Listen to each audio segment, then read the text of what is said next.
ശ്രീ പാണ്ഡ്യാല ഷാജി, നേരത്തെ TG പറഞ്ഞത്, അതായത് ഉപരിപ്ലവമായിട്ടുള്ള വിമർശനങ്ങൾ, കാതലായ പ്രശ്നങ്ങളിൽ ആരും വിമർശനം ഉന്നയിക്കുന്നില്ല. എന്തുകൊണ്ട് ഇത്ര വലിയൊരു തോൽവി ഏറ്റുവാങ്ങി? അതിന് അദ്ദേഹം ചൂണ്ടിക്കാണിച്ചതുപോലെ കാതലായിട്ടുള്ള ചില പ്രശ്നങ്ങളുണ്ട്. പിണറായി വിജയൻ്റെ അഴിമതി ഉൾപ്പെടെയുള്ള പ്രശ്നങ്ങൾ അവിടെ കിടപ്പുണ്ട്. അതൊന്നും ചൂണ്ടിക്കാണിക്കാതെ വളരെ ദുർബലമായിട്ടുള്ള വിമർശനങ്ങൾ ഉന്നയിച്ചു എന്നാണ് TGയുടെ പരാതി. മാത്രമല്ല, ഇങ്ങനെ മാധ്യമങ്ങളിൽ, എല്ലാ മാധ്യമങ്ങളിലും ഒരേ കാര്യമാണ് ആവർത്തിക്കുന്നത്. വിമർശനങ്ങൾ, എന്തൊക്കെ വിമർശനങ്ങൾ ഉയർന്നു? ഈ പറഞ്ഞതുപോലെ അഹങ്കാരം, ധാർഷ്ട്യം, അഹന്ത, അതുപോലെ ശരീരഭാഷ ശരിയല്ല, അതുപോലെ സാധാരണക്കാരായിട്ടുള്ള പാർട്ടിക്കാരെ അകറ്റി നിർത്തി, ഇത് തന്നെയാണ് എല്ലാ മാധ്യമങ്ങളിലും കാണുന്നത്. പക്ഷേ ഇന്ന് പ്രതിപക്ഷ നേതാവ് പിണറായി വിജയൻ ഇനി വിശ്രമിക്കുകയാണ് ഉചിതമെന്ന് മുൻമന്ത്രി ഡോക്ടർ TM തോമസ് ഐസക്കിൻ്റെ അഡീഷണൽ പ്രൈവറ്റ് സെക്രട്ടറിയായി പ്രവർത്തിച്ച ഗോപകുമാർ മുകുന്ദൻ പറഞ്ഞിട്ടുണ്ട്, ഫേസ്ബുക്കിൽ പറഞ്ഞിട്ടുണ്ട്. മുഖമുള്ള ഒരു വിമർശനമാണ് വന്നിരിക്കുന്നത്. ഭാവിയിലും ഇടതുപക്ഷം നിലനിൽക്കാൻ പിണറായി സ്ഥാനം ഒഴിയുന്നതാണ് ഉചിതം, അതുകൊണ്ട് പിണറായി വിശ്രമിക്കട്ടെ എന്നാണ് ഗോപകുമാർ അദ്ദേഹത്തിൻ്റെ ഫേസ്ബുക്കിൽ കുറിച്ചത്.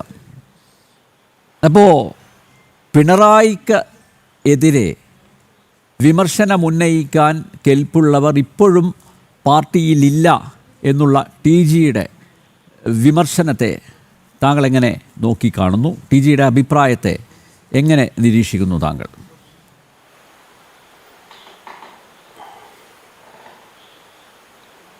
അല്ല, TGയുടെ ആ ഒരു അഭിപ്രായം ത്തോട് വിയോജിപ്പുള്ള ഒരാളല്ല ഞാൻ. അത് ഇപ്പോൾ കറക്റ്റായ നിരീക്ഷണവും വിമർശനവും തന്നെയാണ്. പക്ഷേ ഇപ്പുറത്ത് ഐസക്കിൻ്റെ ഒരു അഡീഷണൽ പ്രൈവറ്റ് സെക്രട്ടറി ആയിരിക്കുന്ന ഒരാൾ ഒരു സാധനം പരസ്യമായി പറയാതെ, എന്താ പറയുക, ഫേസ്ബുക്കിൽ പോസ്റ്റിലൂടെ അദ്ദേഹം പരസ്യമായിട്ട് പ്രഖ്യാപിക്കുകയും ചെയ്തു. ഈ പ്രഖ്യാപിക്കുന്ന ഘട്ടത്തിൽ നമ്മൾ തിരിച്ചറിയാതെ പോവുകയോ അല്ലെങ്കിൽ ശ്രദ്ധിക്കാതെയോ പോകുന്നൊരു പ്രധാനപ്പെട്ട വിഷയം, ഒരു കമ്മ്യൂണിസ്റ്റ് പാർട്ടി നേതാവ് എന്ന് പറഞ്ഞാൽ അത് ഏറ്റവും പരമപ്രധാനമായ ഘടകം അയാൾ പാർട്ടിയെ ജീവന തുല്യം സ്നേഹിക്കുന്നു എന്നാണ് അർത്ഥം. ആദ്യത്തെ ഘടകം അതാണ്. രണ്ട്, അതോടൊപ്പം തന്നെ അതിനകത്ത് പ്രവർത്തിക്കുന്ന നേതാക്കളെയും അതോടൊപ്പം തന്നെ അതിൻ്റെ അണികളെയും അയാൾ ജീവന തുല്യം സ്നേഹിക്കുന്നു. എങ്കിൽ മാത്രമേ നിങ്ങൾക്ക് ആ പാർട്ടിക്കകത്തെ ഒരു നേതാവാണ് എന്ന്, അവരുടെ ലീഡറാണ് എന്ന് സ്വയം പറയാനോ അല്ലെങ്കിൽ ജനങ്ങൾ പറയാനോ ഉള്ള സാധ്യതകളുള്ളൂ. ഈ ഒരു വസ്തുതാപരമായ യാഥാർത്ഥ്യത്തിന് വിരുദ്ധമായ ഒരു ദിശയിലൂടെ ഈ പാർട്ടിയെ ചലിപ്പിക്കുകയായിരുന്നു വാസ്തവത്തിൽ വിജയൻ ചെയ്തിരുന്നതെന്നുള്ളതാണ് അതിൽ ഏറ്റവും പ്രധാനപ്പെട്ട ഗുരുതരമായിരിക്കുന്ന വിഷയം. പാർട്ടി എന്ന് പറയുന്ന ഒരു സംഘടനാ സംവിധാനത്തെ സമ്പൂർണ്ണമായും അയാളുടെ കൈപ്പിടിയിൽ ഒതുക്കുകയും തനിക്ക് വേണ്ടുന്ന ആളുകളെ മാത്രം കമ്മിറ്റിയിൽ അയാൾ കുടിയിരുത്തുകയും ചെയ്യുകയും ചെയ്തതോടെ പാർട്ടി എന്ന് പറയുന്നത് വാസ്തവത്തിൽ ആരായി തീർന്നു? അയാൾ മാത്രമായി തീരുകയും പാർട്ടിയുടെ ലീഡർഷിപ്പ് എന്ന് പറയുന്നവർ അയാളോട് മാത്രം ഒബ്ലൈജ്ഡായി വരുന്ന ഒരവസ്ഥ ഉണ്ടായിത്തീരുകയും അത് പിന്നീട് ജനങ്ങളോട് അല്ലെങ്കിൽ പാർട്ടി പ്രവർത്തകരോട്, ബന്ധുക്കളോട്, അനുഭാവികളോട് അവരുടെ മുമ്പിൽ കീഴടങ്ങണമെന്ന് പറയാവുന്ന രാഷ്ട്രീയ അവസ്ഥ നിർമ്മിക്കുകയും ചെയ്തു. ഈ നിർമ്മിതിയാണ് വാസ്തവത്തിൽ ഇതിനകത്ത് വന്നിരിക്കുന്ന ഏറ്റവും പ്രധാനപ്പെട്ടിരിക്കുന്ന വിഷയം. അതാണ് വാസ്തവത്തിൽ അത് ജനാധിപത്യ വിരുദ്ധമായ ഒരു ഫാസിസ്റ്റ് സംഘടനാ സംവിധാനത്തിലേക്ക് ഒരു കമ്മ്യൂണിസ്റ്റ് പാർട്ടിയുടെ സംഘടനയെ മാറ്റിക്കൊണ്ടുപോയി എന്ന് പറയുന്നതാണ് ഏറ്റവും ഗൗരവമറിയിക്കുന്ന വിമർശനമാണത്. ഈ വിമർശനമാണ് വാസ്തവത്തിൽ പരിശോധിക്കേണ്ടത്.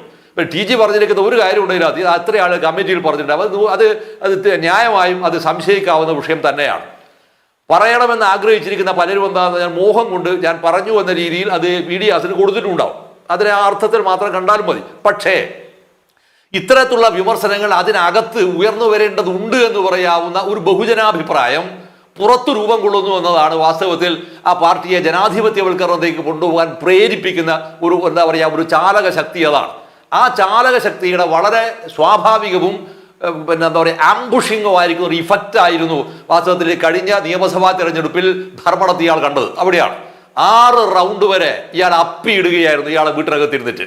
അയാൾ ആദ്യം പറഞ്ഞിരുന്നത് 8 മണിയാകുമ്പോഴത്തേക്ക് കൺവെൻഷൻ സെന്ററിനകത്ത് അദ്ദേഹം വരുമെന്നും കേരളത്തിലും ഇന്ത്യയിലും ഉണ്ടാക്കുന്ന മുഴുവൻ പത്രക്കാരെയും വിളിച്ച് വിജയം ആഘോഷിക്കാനും അതിനെ കമന്ററി അടിക്കാനും വേണ്ടി അയാൾ ഏർപ്പാടാക്കുകയും ചെയ്യുകയാണ്. പക്ഷേ വോട്ട് എണ്ണി കഴിഞ്ഞു ഏതാണ്ട് ഒരു 1/2-3/4 മണിക്കൂർ കഴിയുമ്പോഴത്തേക്കും ഇയാൾ പുറകിലേക്ക് പോവുകയാണ്. പുറകിലേക്ക് പോയിരിക്കുന്ന അവസരത്തിൽ പിന്നെ ഇയാൾ മുന്നിലേക്ക് വരുന്നതേയില്ല. ഏതാണ്ട് 9 10 മണിയായി 10:30 ആകുമ്പോഴത്തേക്കും എന്താണെന്ന് പറഞ്ഞാൽ ബഹുഘാതം പുറകിലേക്ക് പോവുകയും ആ VP അബ്ദുൾ റഷീദ് എന്ന് പറയുന്ന അഡ്വക്കേറ്റ്, ചെറുപ്പക്കാരനായിരിക്കുന്ന കുട്ടി, ആ കുട്ടി അവൻ ബഹുദൂരം മുന്നേറുകയും ചെയ്യുകയാണ്. ഈ മുന്നേറുകയും ചെയ്യുമ്പോഴാണ് ഇയാൾ ചെയ്തതെന്ന് പറഞ്ഞാൽ പത്രക്കാരും മീഡിയാസിനെയും പിടിച്ചിട്ട് പരിപാടി ക്യാൻസൽ ചെയ്യണം. ക്യാൻസൽ ചെയ്യുന്നതല്ല പറഞ്ഞത്, അന്നേരം ഞാൻ എൻ്റെ ഒരു 2 പത്രസുഹൃത്തുക്കളോട് വിളിച്ചിട്ട് ഞാൻ ചോദിച്ചു, അല്ല പിന്നെ ഇദ്ദേഹം അവിടെ പിന്നെ കൺവെൻഷൻ സെന്ററിലേക്ക് വരുന്നുണ്ടോ എന്ന് ചോദിച്ചു.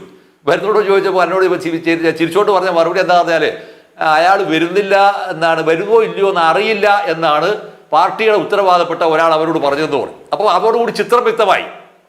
പരാജയ ഭീതി, ഏത് നിമിഷവും പരാജയപ്പെടുമെന്ന ഭീതിയിൽ മുട്ടടിച്ച് ആനിര പോലെ വിറച്ചു നിൽക്കുകയായിരുന്നു അയാൾ വിറക്കാനുള്ള കാരണം എന്താണ്?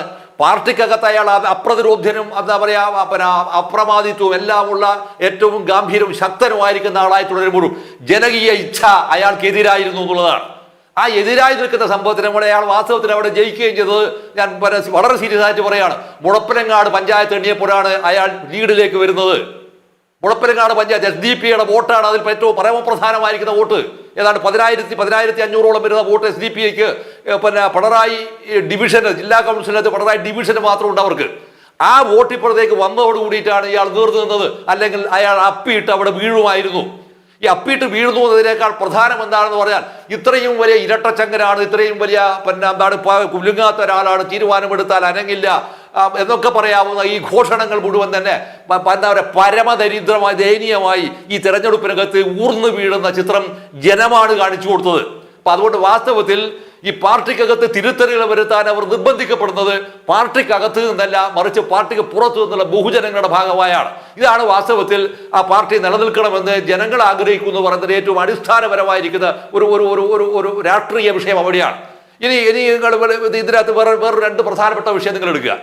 ഈ കേരളത്തിനകത്ത് 3 ആളുകൾ ഈ തെരഞ്ഞെടുപ്പിനകത്ത് വിജയിച്ചു. റബൽസാണ് വിജയിച്ചത്. പയ്യന്നൂര്, തളിപ്പറമ്പ്, അതോടൊപ്പം തന്നെ അമ്പലപ്പുഴ. ഈ 3 റബലുകൾ വലിയ വോട്ടിന്റെ ഭൂരിപക്ഷത്തിൽ വിജയിച്ചു എന്ന് പറഞ്ഞ അർത്ഥം എന്താണ്? പാർട്ടി തിരസ്കരിക്കപ്പെട്ടിരിക്കുന്നു എന്ന് തന്നെയാണ് അർത്ഥം. ഒരു അർത്ഥവും അതിനില്ല. കമ്മിറ്റിക്കകത്ത് വിമർശനം ഉന്നയിച്ചാലും ശരി, ഇല്ലെങ്കിലും ശരി, വിമർശനം ഉന്നയിച്ചാലും ശരി, ഇല്ലെങ്കിലും ശരി, സംഭവം എന്ത് വന്നു? സംഭവം പൂർണ്ണമായും എന്താ, ജനം ഇവിടെ തിരസ്കരിച്ചിരിക്കുന്നു. പിന്നെ ഞാൻ എന്തിന് ഇതിനകത്ത് തുടരുന്നു? പ്രതിപക്ഷ നേതാവായി തുടരുന്നു. പച്ച മലയാളത്തിൽ ഞാൻ പറയാം, ഉളുപ്പില്ലാത്തതുകൊണ്ട് തുടരുന്നതെന്ന് വേറൊന്നുമല്ല, ഉളുപ്പില്ലാത്തതുകൊണ്ട് മാത്രം തുടരുന്നതാണ്. അതിന് കാരണം എന്താണെന്നറിയോ? ഞാൻ പിന്നെ ഇന്നലെ മെനയാന്ന് ഞാനൊരു യൂട്യൂബിലെത്തിയാ പറഞ്ഞത്, പട്ടിക്ക് സമാനമായ അയാൾ തേരാപ്പാര കേരളത്തിലുള്ളപ്പോൾ പട്ടിക്ക് സമാനമായ അയാൾ പോണ്ടി വരും. അയാൾ ഒരാൾ പോലും മൈൻഡ് ചെയ്യില്ല. അധികാരമില്ലാത്ത വിജയനെ ആര് മൈൻഡ് ചെയ്യുന്ന വിചാരിക്കുന്നത്? അല്ലായിരുന്നെങ്കിൽ അയാൾ എന്ത് വേണം? അയാൾ ലീഡർ ഓഫ് ദ മാസസ് ആവണം. ലീഡർ ഓഫ് ദ മാസ് ആണ് അയാൾ. പാർട്ടി നേതാവ് മാത്രമാണ്. ആ പാർട്ടിയിലെ ജനങ്ങൾ പോലും അയാൾ തള്ളിയിരിക്കുന്നു. പിണറായി ഇരിക്കുന്ന ഒരു ഇരിപ്പ് നമ്മളെല്ലാം കണ്ടതാണ്. ഇന്ന് എല്ലാ മാധ്യമങ്ങളും അത് കാണിച്ചിട്ടുണ്ട്. തീർത്തും ഒറ്റപ്പെട്ട്, ആരുമില്ല. മറ്റെന്തായിരുന്നു അല്ലേ? എത്ര അകമ്പടി വാഹനങ്ങളായിരുന്നു, എത്ര പോലീസുകാരായിരുന്നു ചുറ്റിലും. ഇത് അവിടെ നിന്ന പോലീസുകാരൻ പോലും ഗൗനിക്കുന്നില്ല. അതെ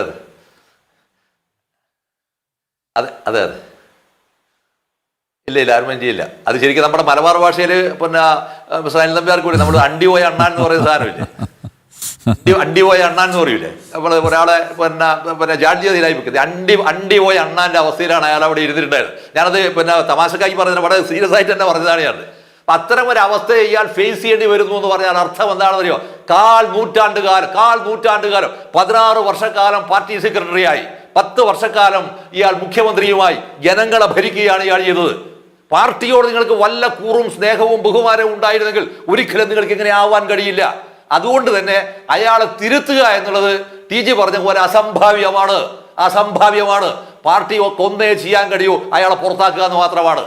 ഇവിടെയാണ് ഈ കഴിഞ്ഞ പാർട്ടി പിന്നെ നടന്നല്ലോ, പോളിറ്റ് ബ്യൂറോ യോഗം, സെക്രട്ടറി പിന്നെ കേന്ദ്ര കമ്മിറ്റി യോഗവും നടക്കുമ്പോൾ അതിനകത്ത് മത്സരം ഉണ്ടായി എന്നാണല്ലോ നമ്മൾ പറയുന്നത്, നമ്മൾ കേൾക്കുന്നത്. അതിനകത്ത് ഇയാൾ തന്നെ എന്ത് ചെയ്യാന്ന് ഇയാൾക്ക് വേണ്ടി വോട്ട് ചെയ്തു എന്നുള്ളതാണ് ഏറ്റവും വിചിത്രമായ രസം.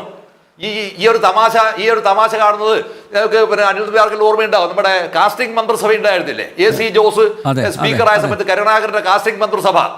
ആ കാസ്റ്റിംഗ് മന്ത്രിസഭയുടെ സമയത്താണ് കണ്ണൂരിൽ പിന്നെ സുകുമാർ അഴീക്കോട് ഒരു പിന്നെ യുവജനോത്സവം ഉദ്ഘാടനം ചെയ്യാൻ വരുന്നത്. ആ ഉദ്ഘാടനത്തിനകത്ത് പ്രതിഷേധത്തിനകത്ത് SFIക്കാരനാക്കി വരുന്നത് അതിഭീകരമായ മർദ്ദനമേറ്റ് വാങ്ങിയിരിക്കുന്ന ഒരാളാണ് ഈ പറയുന്ന ഷാജി. അതിനെ പോലെ ഒരുപാട് ആളുകൾ അന്ന് അതിഭീകരമായ മർദ്ദനമേറ്റ്. അന്ന് സുകുമാർ അഴീക്കോട് വളർത്തിയിരിക്കുന്ന പ്രസംഗം എന്തായിരുന്നു എന്ന് പറഞ്ഞാൽ, യാഗം കലക്കാൻ വന്നിരിക്കുന്ന അസുരന്മാരാണ് DYFIക്കാരും SFIക്കാരും. എന്നിട്ടോ ഇത്രയും അത് പോരാ. എന്നിട്ട് അദ്ദേഹം പിന്നീട് പറഞ്ഞത്, യാഗം സംരക്ഷിക്കാൻ വന്നിരുന്ന ദേവന്മാരാണ് വാസ്തവത്തിൽ ആര് പിന്നെ പോലീസുകാരെന്ന് പറയുന്നത്.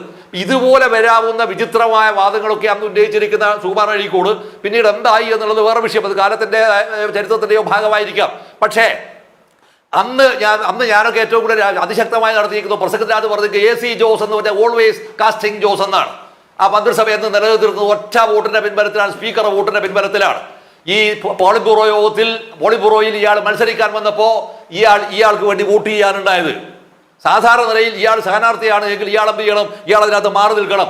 പക്ഷേ മാറി നിൽക്കാതെ ഇതിനകത്ത് അയാൾ കൂടി വോട്ടെടുപ്പിൽ പങ്കാളിയായി എന്ന് പറഞ്ഞാൽ അർത്ഥം ഒന്ന് മാത്രമേ ഉള്ളൂ, പാർട്ടി പ്രതിപക്ഷ ഓപ്പോസിഷൻ ലീഡർ സ്ഥാനത്ത് ഞാൻ മത്സരിക്കാനും അല്ലെങ്കിൽ ഞാൻ ആവാൻ തീരുമാനിച്ചിരിക്കുന്നു എന്നുള്ള അയാളുടെ ആഗ്രഹമാണ് ഒന്ന്. രണ്ടാമത്തെ വിഷയം, ഇതിനേക്കാൾ ജഗുപ്സാവഹമായിരിക്കുന്ന വിഷയം എന്താണ്, നിങ്ങൾ ഈ പ്രോട്ടം സ്പീക്കറായിരിക്കുന്ന സഖാവ് G. സുധാകരൻ സഖാവ്, ആ G. സുധാകരൻ സഖാവിനെ നിങ്ങൾ വിളിച്ചിരിക്കുന്നത് എന്തായിരുന്നു? ചെറ്റ എന്നാണ് വിളിച്ചത്. അത് വ്യാപകമായ തോതിൽ കേരളത്തിനകത്ത് പ്രതിഷേധം ഉണ്ടാക്കിയെങ്കിൽ പോലും ആ സാധനം അയാൾ ഇപ്പോഴും ഇന്നും അയാൾ പിൻവലിച്ചിട്ടില്ല. യാതൊരു മടിയുമില്ലാതെ അദ്ദേഹത്തിന്റെ മുമ്പിൽ പോയി ഇയാൾക്ക് എന്താ പറയുക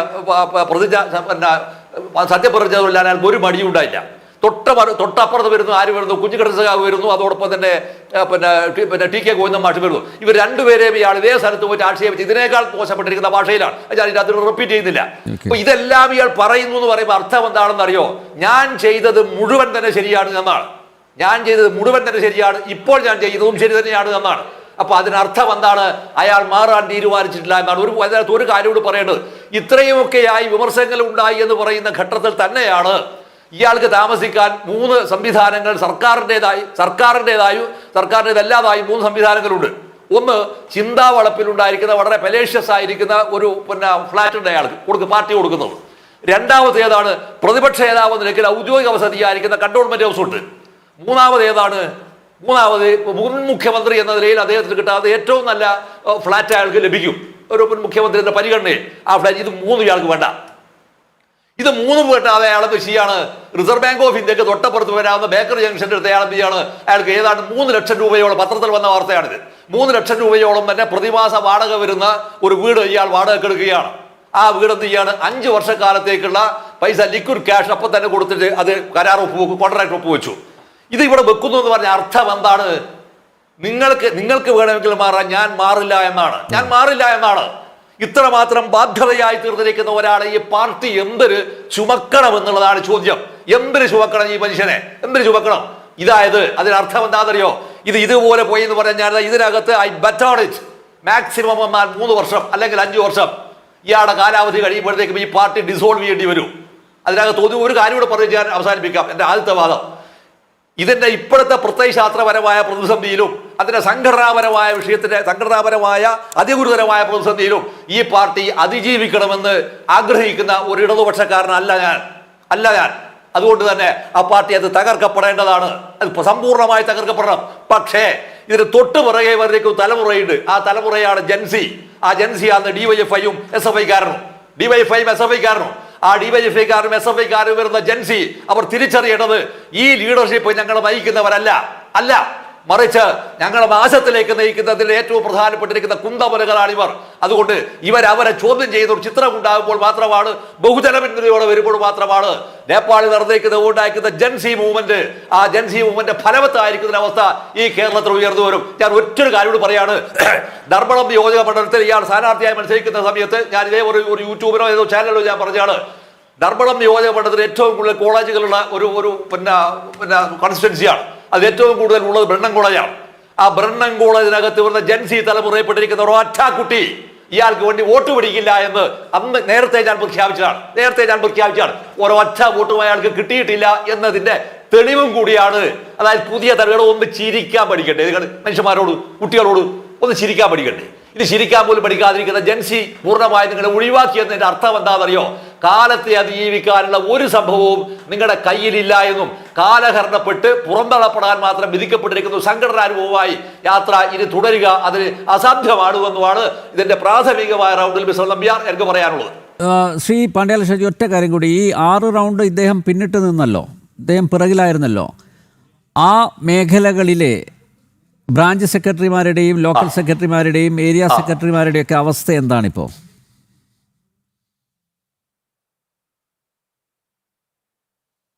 അത് ഞാനിപ്പോൾ വരുന്ന സമയത്ത് എന്നെ കൂട്ടാൻ പ്രശോഭൻ്റെ അടുത്തും പിന്നെ അതോടൊപ്പം തന്നെ ഇതിനകത്ത് ഞാൻ അതിൻ്റെ അകത്ത് ചിരിച്ചുകൊണ്ട് പറഞ്ഞ സംഭവമുണ്ട്. പിന്നെ പല കക്ഷികളും എന്താണെന്നറിയോ, അവരെല്ലാം തന്നെ നമ്മളിപ്പോൾ എന്താ പറയുക, ഈ ഊന്ന് നഷ്ടപ്പെട്ടു പോയിരിക്കുന്ന വാഴയില്ലേ, വാഴ നമ്മൾ വയലിലെല്ലാം എടുക്കുന്ന കുറച്ച് വാഴ ഊന്ന് നഷ്ടപ്പെട്ടു പോയി കഴിഞ്ഞാൽ അത് ഒരു ഒടിഞ്ഞു കുത്തിപ്പോയി. ഈ ഒടിഞ്ഞു കുത്തിപ്പോയിരിക്കുന്ന അവസ്ഥ ആർക്കും സന്തോഷങ്ങളില്ല. കാരണം അവരുടെ മുമ്പിൽ ശൂന്യതയാണ് ശരിക്കും.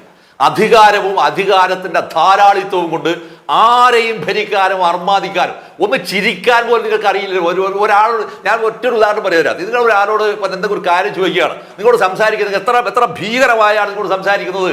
ഈ സംസാരിക്കുന്ന ഭാഷയോടോ നിങ്ങളോട് ഒരാൾ സംസാരിക്കുന്ന വാസ്തവത്തിൽ അയാൾ നിങ്ങളിൽ നിന്ന് എന്തെങ്കിലും ഒരു സംഭവത്തിനോട് ഒരു പ്രതീക്ഷയോട് സംസാരിക്കുന്നതാണ്. ആ പ്രതീക്ഷയ്ക്ക് പകരം നിങ്ങളുടെ കൽപ്പനകൾ മാത്രം കിട്ടും. അത് പറ്റില്ല എന്ന് പറഞ്ഞാൽ ഇത് കേൾക്കുന്നതല്ല പുതിയ തലമുറ.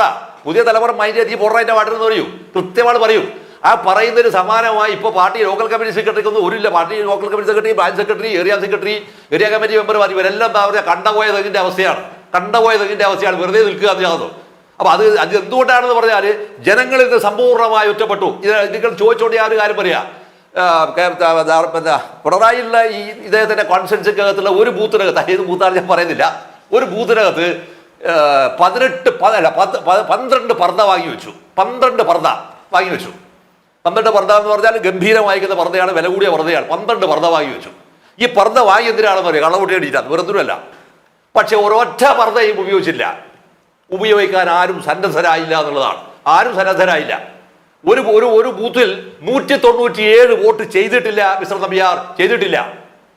ഇത്ര ഭയാനകമായ ചിത്രമാണ് വാസ്തവത്തിൽ ഈ പിണറായി എന്ന സംഭവത്തിന്റെ ഒരു നമ്മളീ പറയുന്നില്ലേ, ഉരുക്ക് കോട്ടയാണ്, ഒരു മണ്ണാങ്കട്ട കോട്ടയല്ല, അത് ഒന്നുമല്ല.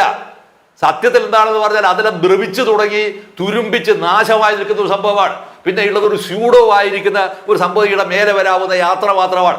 ആ യാത്രയാണ് വാസ്തവത്തിൽ ഈ തെരഞ്ഞെടുപ്പിനകത്ത് ഈ 6 റൗണ്ട് വരുമ്പോഴത്തേക്ക് ഇയാൾ പതറി തീർന്നത് അവിടെയാണ്. അപ്പൊ അത് ശരിക്ക് മറിച്ചായിരുന്നു സംഭവിച്ചത്. എന്നോട് ചോദിച്ചിരിക്കുന്ന ആൾക്കാരൊക്കെ ഞാൻ പറഞ്ഞത് അയാൾ വിജയിക്കുക ദുഷ്കരമാണ് എന്ന് പറഞ്ഞിരിക്കുന്ന ആളാണ് ഞാൻ. അതിൽ ഉത്തരവാദപ്പെട്ട പാർട്ടിയുടെ ചില ആളുകൾ എന്നോട് ചോദിച്ചിട്ടുണ്ടായിരുന്നു. അവരോട് ഞാൻ പറഞ്ഞ ആൾ വിളിച്ചു വന്നാൽ ചിലപ്പോൾ ഒരു 7000 വോട്ടിന് ചിലപ്പോൾ ജയിച്ചേക്കാന്ന് പറഞ്ഞു. അതും ഒരു സാധ്യതയാണെന്ന് മാത്രമേ ഞാൻ പറഞ്ഞിട്ടുള്ളൂ. ഇവിടെയും ഇയാൾ ജയിച്ചത് ഒരിക്കലും തന്നെ ഞാൻ പറഞ്ഞു SDPIയുടെ വോട്ട് കിട്ടിയില്ലായിരുന്നെങ്കിൽ ഇയാൾ അവിടെ പരാജയപ്പെടും. 101% ഉറപ്പ് ഇയാൾ പരാജയപ്പെടും. അങ്ങനെ പരാജയപ്പെടുന്ന ചിത്രം ഉണ്ടായി എന്നുള്ള ഒരു തുറുകണ്ടന്റെ യാഥാർത്ഥ്യം അയാളുടെ മുമ്പിൽ വന്നിട്ട് പോലും അയാൾ ഇവിടെ മാറാൻ തയ്യാറല്ലാത്തതാണ് ഈ പ്രതിപക്ഷ നേതാവിന്റെ ഈ പദവി ഏറ്റെടുക്കുമ്പോൾ അയാൾ കാണിച്ചിരിക്കുന്ന എന്താ പറയാ അതിനോടുണ്ടായിരിക്കുന്ന അയാളുടെ അർമാദിപ്പ്. അതോടൊപ്പമോ ഞാൻ താമസിക്കുന്നത് എവിടെയാണെന്ന് മുൻകൂട്ടി തീരുമാനിക്കുന്നു. അതും വാസ്തവത്തിൽ പുനഃപരിശോധിക്കേണ്ട വിഷയമാണ്. ഇത് പണം ആര് കൊടുത്തു? പാർട്ടി കൊടുത്തോ? ഈ പണം 1,80,00,000 രൂപ വരും 5 വർഷക്കാലത്തേക്ക്. 36 ലക്ഷം രൂപ പ്രതിമാസം വരുമ്പോൾ 1,80,00,000 രൂപയാണ്. ഈ 1,80,00,000 ആര് കൊടുത്തു? ഏത് കണക്കിൽ കൊടുത്തു? പബ്ലിക്കോട് വിശദീകരിക്കണ്ടേ? ഇതൊന്നുമില്ലാത്ത ഒരു അവസ്ഥ ഉണ്ടാവുന്നെന്ന് പറയുന്ന അർത്ഥം എന്താണ്?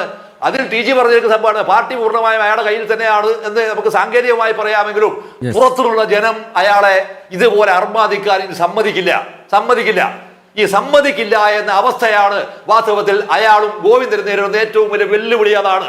അതുകൊണ്ട് ജൻസി മൂവ്മെന്റ് എന്ന് പറയുന്നത് കേവലമായ ഒരു പുതുതലമുറയുടെ വിഷയം മാത്രമല്ല, അത് മറിച്ച് ഒരു പൊതുസമൂഹത്തെ ആകെ ഇളക്കി മറിക്കുന്ന ഒരു പ്രക്ഷോഭത്തിന്റെ മുന്നോടിയായി വരുന്ന ഒരു സംഭവമായിട്ടാണ് ഞാൻ ഇതിനെ കാണുന്നത് മിസ്റ്റർ നമ്പ്യാർ.